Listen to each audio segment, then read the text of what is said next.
Hi guys, ఈరోజు మనం option Greeks గురించి తెలుసుకుందాం. మోస్ట్ ఇంపార్టెంట్ ఆప్షన్ గ్రీక్స్ గురించి తెలుసుకుందాం. లైక్ ఫస్ట్ మెయిన్ ఇంపార్టెంట్ దాంతో స్టార్ట్ చేద్దాం. మనకి ఆప్షన్ గ్రీక్స్లో మోస్ట్ ఇంపార్టెంట్ వచ్చేసి డెల్టా, గామా. ఈ రెండే మోస్ట్ ఇంపార్టెంట్. ఫస్ట్ ఈ రెండు డెల్టా డెల్టా అంటే ఏంటో తెలుసుకుందాం. First delta represents the sensitivity of an option price to change in the value of underlying asset. అంటే ఏంటంటే సి మన మనకెప్పుడు ఆప్షన్లో అండర్లయింగ్ అసెట్ అంటే ఇండెక్స్ ప్రైస్లో, ఇప్పుడు నిఫ్టీ అనేది ఇండెక్స్, ఆ ఇండెక్స్ ప్రైస్లో నిఫ్టీ 20,000 నుంచి 21,000 పెరిగింది అనుకుందాం. కానీ మన 20,000 నుంచి 21,000కి వెళ్ళింది. 21,000కి వెళ్ళింది ఇండెక్స్ ప్రైస్, అంటే 100 పాయింట్స్ పెరిగింది. కానీ మన ఆప్షన్ ప్రీమియంలో 100 పాయింట్స్ పెరగదు. ఎందుకనేది అది ఎంత పెరగాలనేది మీద డెల్టా వాల్యూ మీద డిసైడ్ అయి ఉంటుంది. అంటే సింపుల్గా చెప్తాను చూడండి. సి మీకు డెల్టా వాల్యూస్ ఫస్ట్ చూపిస్తాను చూడండి. డెల్టా వాల్యూస్ సి ప్రస్తుతానికి at the like in the money ఏంటి, అట్ ద మనీ ఏంటి 23,700. అంటే నిఫ్టీ అనేది 23,650 దగ్గర ట్రేడ్ అవుతుంది. At the money 23,700. సి ఇక్కడ డెల్టా వాల్యూ చూడండి, 0.4, 0.5, 0.6, 0.6677. ఈ డెల్టా వాల్యూస్ వల్ల యూజ్ ఏంటి అంటే ఒక సినారియో ఎక్స్ప్లెయిన్ చేసి చెప్తాను. ఫస్ట్ 3% ఉన్నారు, 3 పర్సన్స్ ఉన్నారు. Person A, person B, person C. Person A వచ్చేసి 0.8 డెల్టా వాల్యూ ఉన్న స్ట్రైక్ ప్రైస్ కొన్నాడు. పర్సన్ బి వచ్చి 0.5 ఉన్న స్ట్రైక్ ప్రైస్ కొన్నాడు. పర్సన్ సి వచ్చేసి 0.3 దగ్గర ఉన్న స్ట్రైక్ ప్రైస్ కొన్నాడు. ఇప్పుడు మనం 20,000 నుంచి 21,000కి వెళ్ళింది ఇండెక్స్ ప్రైస్ అనేది పెరిగింది. సో ఆప్షన్ ప్రైస్లో ఈ 3%కి ఎలా పెరిగితే చూద్దాం. ఆప్షన్ మొత్తం 100 పాయింట్స్ పెరిగింది ఇక్కడ, ఇది అండర్లయింగ్ అసెట్లో. మనోడు ఆప్షన్ ఏ ఓడికి మనోడికి 80 పాయింట్స్ పెరుగుతుంది. ఆప్షన్ బి ఓడికి 50 పాయింట్స్ పెరుగుతుంది. ఆప్షన్ సి ఓడికి 30 పాయింట్స్ పెరుగుతుంది. అర్థమైందా ఎందుకో? సో ఎంత పెరిగింది ఇండెక్స్లో, ఎంత అయితే పెరిగిందో, ఇండెక్స్లో 200 పాయింట్స్ పెరిగింది అనుకున్నాం. కానీ ప్రీమియంలో ఎంత పెరుగుతుంది అంటే 200 ఇంటూ డెల్టా వాల్యూ, మనం తీసుకున్న స్ట్రైక్ ప్రైస్ యొక్క డెల్టా వాల్యూ. అర్థమైందా డెల్టా వాల్యూ ఏంటో అనేది? ఇప్పుడు ఇందులో చూద్దాం.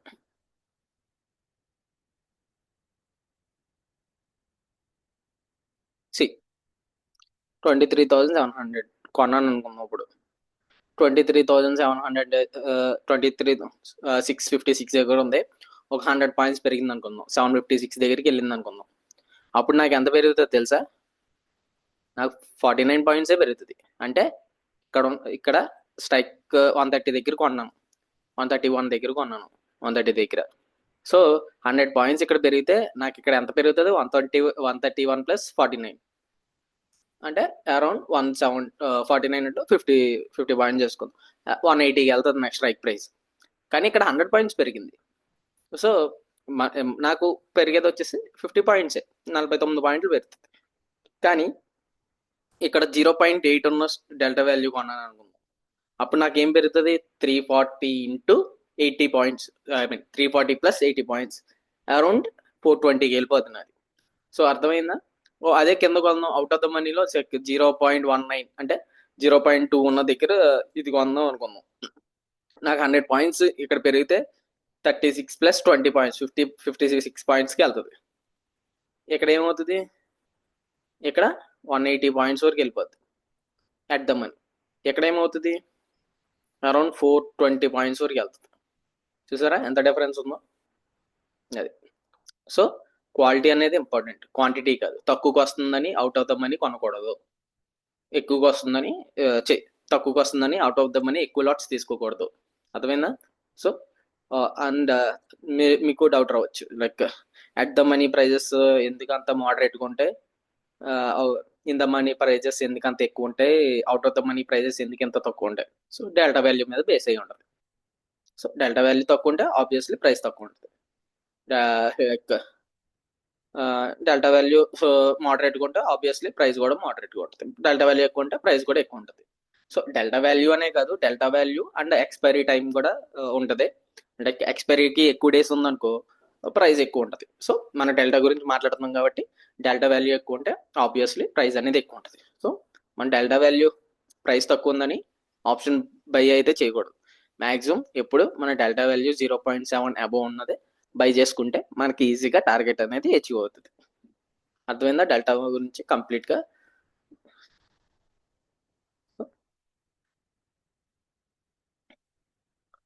డెల్టా డెల్టా అయిపోయింది.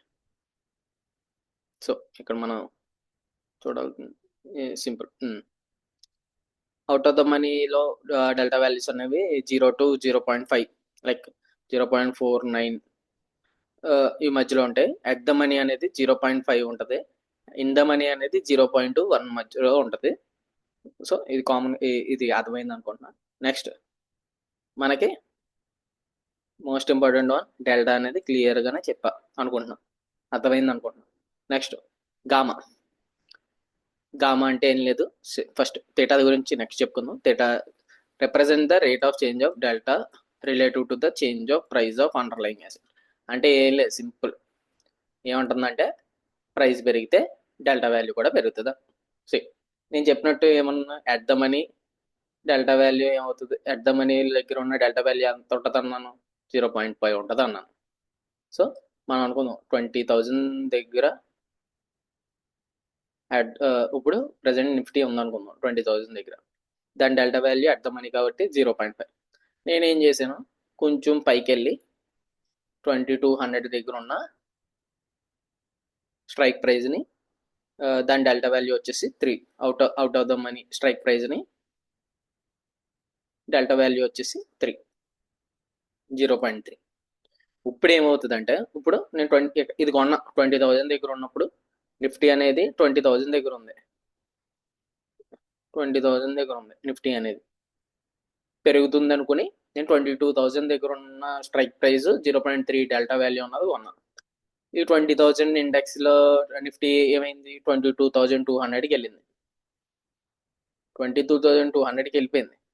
సో ఇప్పుడు ఈ డెల్టా వాల్యూస్ ఎలా మారుతాయి, 22,000 దగ్గరికి వెళ్ళిపోతే 22,000 ఏమవుతుంది అప్పుడు, ఆ కోరికి వెళ్తే ప్రైస్ ఇది అర్థమని అయిపోద్ది కదా. ఇది అర్థమని అయిపోద్ది, 20,000 అనేది ఎంత మనీ అయిపోద్ది. సో 0.3 డెల్టా వాల్యూ అనేది 0.5 అయిపోద్ది. అండ్ ఈ 0.5 డెల్టా వాల్యూ వచ్చేసి 0.7 8 0.9 అవుతుంది. అంటే 0.5 ప్లస్ అవుతుంది, ఇంత మనీ అయిపోద్ది కాబట్టి. అర్థమైందా? దీన్ని గామా. గామా అంటే ఏం లేదు, నిఫ్టీలో ప్రైస్ పెరిగితే డెల్టా వాల్యూ కూడా పెరుగుతుంది. ఆ డెల్టా వాల్యూ పెరగడాన్ని డిసైడ్ చేసేదే గామా. అదే సింపుల్. గామా కూడా పెద్ద ఇంపార్టెంట్ ఏం కాదు మనకి. మోస్ట్ ఇంపార్టెంట్ వచ్చేసి decay, theta decay. Theta decay represents the rate of time of decay of an option. Most important వచ్చేసి డెల్టా, మనకి థీటా. ఈ థీటా అనేది ఎలా వర్క్ అవుతుందో చూద్దాం. సింపుల్. మనం ఒక ఆప్షన్ ప్రైస్ కొన్నాం. ఇప్పుడు నిఫ్టీ ఉంది 20,000 దగ్గర ఉందిరా. ఇప్పుడు 20,000 దగ్గర ఉందనుకుందాం. నేను ఫస్ట్ లైక్ మండే 20,000 దగ్గర పొద్దున్న 9:30కి 20,000 స్ట్రైక్ ప్రైస్ దగ్గర బై చేశాను. ఒక కాల్ ఆప్షన్ ఓ 100 రూపీస్కి బై చేశాను. 100 రూపీస్కి బై చేశాను 20,000 దగ్గర ఉన్నాను. నాకేమైంది, 3:30కి ప్రైస్ ఎటు మూవ్ అవ్వాలి, అలాగండి 20,000 దగ్గర ఫుల్ సైడ్ వైస్ ఉండే ఆ రోజు మార్కెట్ 20,000 దగ్గర క్లోజ్ అయింది. 20,000 దగ్గర క్లోజ్ అయింది. కానీ నా నా 100 రూపీస్ మాత్రం 80 రూపీస్ అయిపోయింది. ఎందుకంటే థీటా డికే వల్ల. అది ఎలాగో దాన్నే థీటా డికే అంటారు. అది ఎలాగో చెప్తాను, చాలా నీట్గా చెప్తాను చూడండి.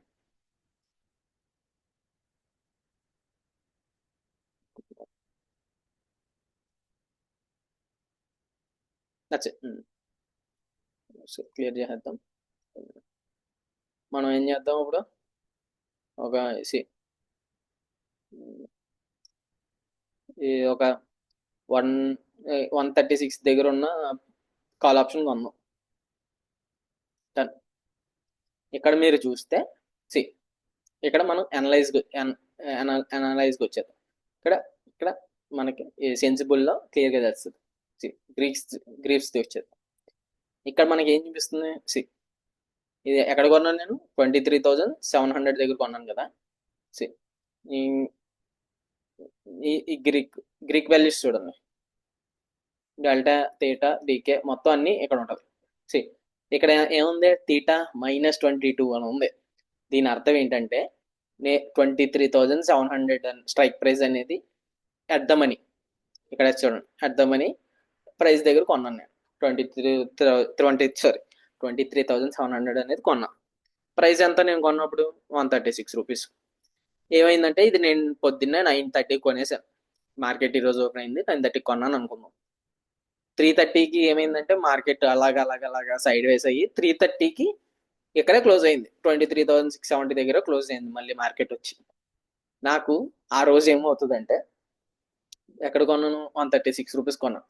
మామూలుగా మరి ప్రాఫిట్ ఉండకూడదు, లాస్ ఉండకూడదు. ఎక్కడ నేను 23,670 దగ్గర కొన్నాను.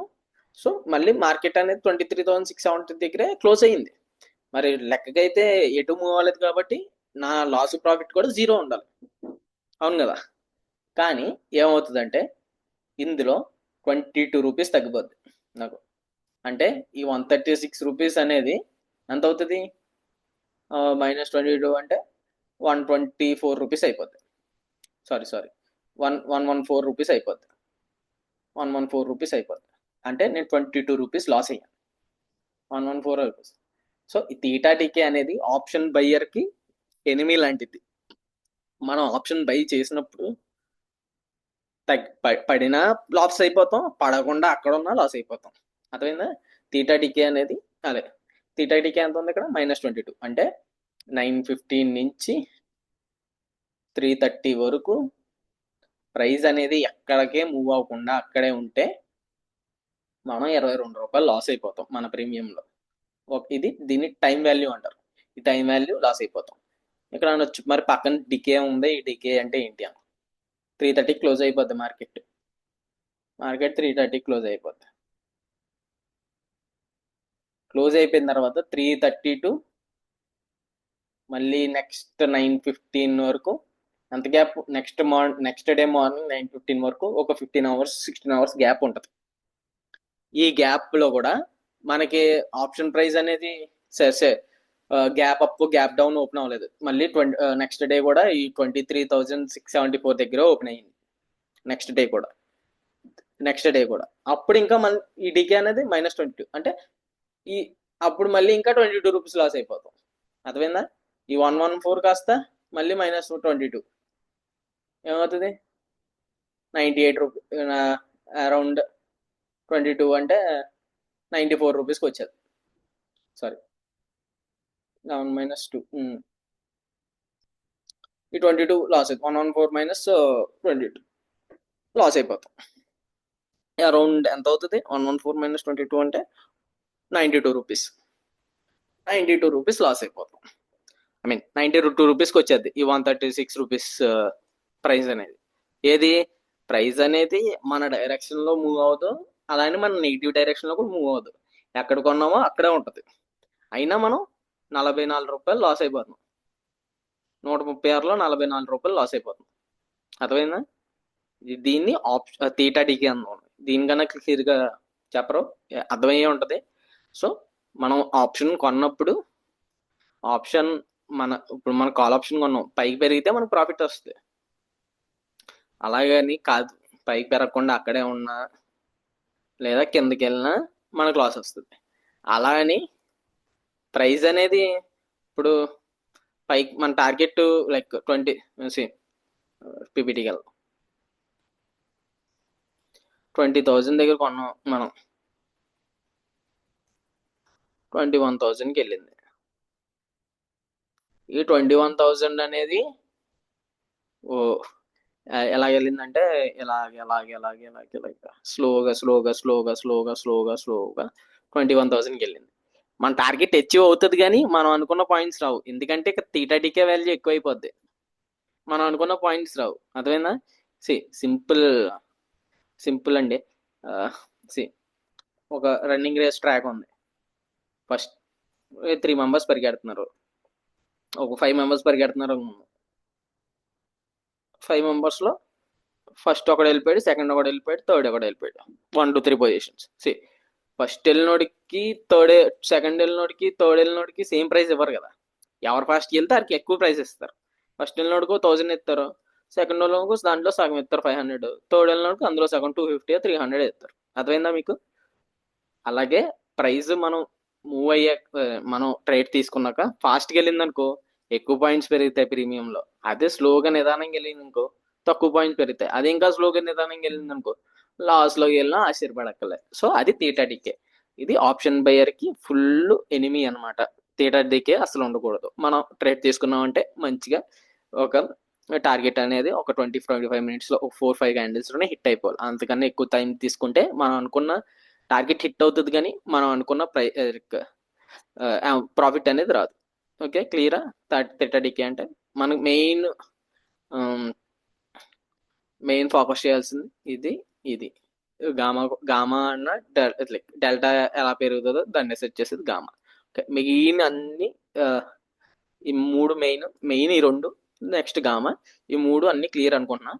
నెక్స్ట్ రో, దీన్ని అసలు మనం తీసేయచ్చు పక్కే. ఆప్షన్ ట్రిక్స్ లో ఈ రో అనేది లేదని మనం తీసేయచ్చు పక్కే. రో అనేది ఏంటంటే represent how sensitivity price of an option is related to interest rates. అంటే ఇప్పుడు ఇంట్రెస్ట్ రేట్స్ పెరిగితే లైక్ ఆప్షన్ ప్రైస్ అనేది సంథింగ్ పెరగడమో తగ్గడమో జరుగుతుంది. ఇప్పుడు ఇంట్రెస్ట్ రేట్స్ తగ్గితే ఆప్షన్ ప్రైజెస్ పెరగడం తగ్గడమో జరుగుతుంది. అదే ఫ్లక్చువేట్ అవుతూ ఉంటుంది. ఈ ఇంట్రెస్ట్ రేట్స్ అనేవి వాళ్ళు పెరగవు, వాళ్ళు చేంజ్ చేయరు, ఎప్పుడుకో చేంజ్ చేస్తారు. చేంజ్ చేసిన 0 పాయింట్లో చేంజ్ చేస్తారు. సో రో అనేది మనం ఇగ్నోర్ చేయొచ్చు, అది మనకు అవసరం లేదు. రో అనేది ఓకే, రో అనేది మనకు అవసరం లేదు, ఇది మనం చేస్తాం. Next vega represents an option sensitivity to volatility. అంటే వీగా అంటే ఇంప్లైడ్ వాలటాలిటీ. ఇంప్లైడ్ వాలటాలిటీ ఇప్పుడు ఏంటంటే వాలటాలిటీ ఎక్కువ ఉంటే ఆప్షన్ బయర్ కి ఫేవర్, అలానే ఆప్షన్ బయర్ కి ప్రాఫిట్ సంపాదిస్తుందని కాదు. అర్థమైందా? ఇప్పుడు వాలటాలిటీ ఎక్కువ ఉందనుకో ఎక్కువ వాలటాలిటీ ఉందనుకో గమ్మున ప్రైస్ ఎక్కువ పెరుగుతూ ఉంటుంది, గమ్మున తగ్గుతూ ఉంటుంది. అర్థమైందా? మనం ఆప్షన్ బయర్ కి ఫేవరే, అలాంటి ప్రాఫిట్లు తేదు. ఇప్పుడు 20,000 దగ్గర ట్రేడ్ తీసుకున్నాం, వాలటాలిటీ ఎక్కువ ఉంది, కాల్ ఆప్షన్ మనం తీసుకున్న కాల్ ఆప్షన్ దగ్గర వేగా ఎక్కువ ఉంది, జబ్బని పెరుగుతుంది, మనకు ప్రాఫిట్ వచ్చేది. అదే జబ్బని దిగిపోతే లాసే కదా, ఎక్కువ లాస్ అయిపోతాం. సో వాలటాలిటీ అనేది ఫ్రెండే, కానీ అది మన డైరెక్షన్లో వెళ్తే ఫ్రెండ్, మనం తీసుకున్న డైరెక్షన్లో వెళ్తే ఫ్రెండ్ ఆప్షన్ బయర్కి. అర్థమైందా? ఇది ఆప్షన్ సెల్లర్కి ఎనిమి లాంటిది. అంటే ఎక్కువ వాలటైల్ అవుతుంటే వాళ్ళకి ప్రాఫిట్ అనేది రాదు. ఆప్షన్ సెల్లర్ ఎప్పుడు థీటా డికే అనేది ఆప్షన్ సెల్లర్ కి ఫ్రెండ్, వాడికి ఎప్పుడు టైం డికే కావాలి, సైడ్ వేస్ కావాలి మార్కెట్ వాడికి. సో అది మీరు ఇంకా ముందు తెలుసుకుంటారు. ప్రస్తుతానికి అయితే క్లియర్గా వేగా వాల్యూ ఎక్కువ ఉంటే ఆప్షన్ బయర్ కి ఫ్రెండ్, కానీ మనకి ప్రాఫిట్స్ తెచ్చి పెట్టదు. అది మనం అనుకున్న డైరెక్షన్ లో వెళ్తే వేగా వాల్యూ ఎక్కువ ఉన్నప్పుడు మనకి ఎక్కువ పాయింట్స్ వస్తాయి, వాలటిలిటీ ఎక్కువ ఉంటుంది. అంటే గమ్మున పెరిగిపోతే గమ్మున తగ్గిపోదు. మనం లైక్ పుట్టు తీసుకున్నప్పుడు గమ్మున తగ్గిపోయింది అనుకో ఇండెక్స్ వాల్యూ, వాలటిలిటీ ఎక్కువ ఉండి మనం హ్యాపీ, గమ్మున టార్గెట్ హిచ్ అవుతుంది, ఎక్కువ పాయింట్స్ వస్తాయి. అది వాలటిలిటీ అంటే. క్లియర్ అనుకుంటున్నాను ఆప్షన్ ట్రిక్స్. డెల్టా అంటే ఏంటి చెప్పాను, థీటా అంటే ఏంటి చెప్పాను, గామా అంటే ఏంటి చెప్పాను, వేగా అంటే ఏంటి చెప్పాను. ఈ రో అనేది ఇగ్నోర్ చేసేయండి.